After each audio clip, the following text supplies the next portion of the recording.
Bert,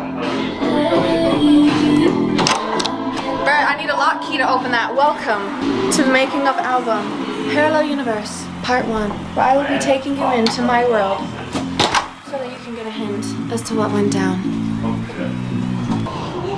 It's fucking miserable out here. Today I'm going to be telling you what went into each song. Joined here with my friends, my producer, basically my whole life. You will get a behind the scenes at how f***ed up my head is and how I used it to express my feelings finally after a long time of not. Yeah!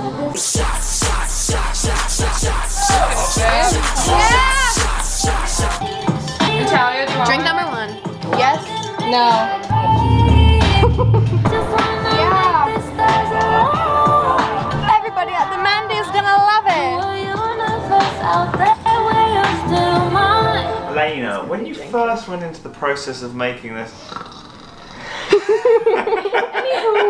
Yeah. Did you actually? I did. Why? I think just because it's for each song, Romans, I would tell him like, oh, I love this, or like, I have the glittery shit in my stomach. The what? Like butterflies. And it would make me cry. Oh. So that's how I knew it was real. Was it like more enjoyable than making a sandwich at Subway? You know, there were some highs, but I don't think anything can get over that. What the f***, Ryan? What is it? Why is this? You might need to mix it a little bit. You ain't got no skills, dog. Right, Alaina, will part 2 be better than part 1? Because I'm a mother of it. I'm a soul with my kids, bitch, I'm a mother! No drama! I think it'll be the same because at first, like we kind of had to restart it because we were on like a different path and I was like, oh shit, like, or the first part is so much better than the second part. We talked about it and then we started changing every single song and now it's gonna be close. If you had to choose a song on part 1 to blow up and like become a famous song. Easy. Pocket Locket. Oh, I got a good one. Cheers, by the way.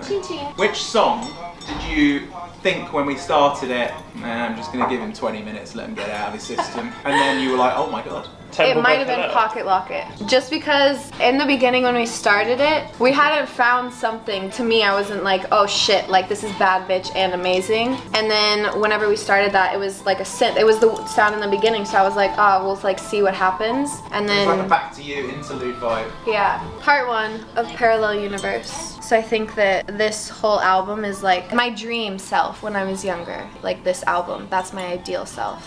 Can you tell us about the process of it? How long it took? First it was like anything, just trying different sounds and wanting to do different things. And it took a long time and like we thought we had something and then it was just totally like wiped out. I think we kept one from like previous songs that we made because we thought we had like this ideal album for me. Wait, and then what songs on this album were from that? Pocket Locket was from that, and that's the important one because that's where I learned. Right when I heard it, I was like, oh shit, like I want this to be 100% me, and I want this to like open up the door to every other song that we make. And then Indica, no? Indica, yes. I don't know, because I'd want to move away from like a typical love song that I always go for. Being high, but also, yeah, it's everything with drugs. There was a song called Indica. It was actually about eating.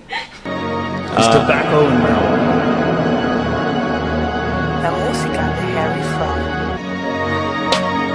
No, being high, but like, you know, and they say that whenever you're in a like if you're not doing stuff with somebody, but it just enhances things. So I want to write a love song while under the influence of Indica to see how trippy it could get. Do you know what John Lennon said? What did he said, say? I've been shot! No, he said, find one thing to write about and keep writing about it. I think about that a lot because you told me that one time. 99% of like all famous songs are love songs, and that's because it's the best emotion to convey on song. Everybody, raise your glasses. What's happening? Raise your glasses, everybody. Wait. Cheers to AC1, to us, to the past fucking 2 years, to me growing, to us growing, and to family. Yeah.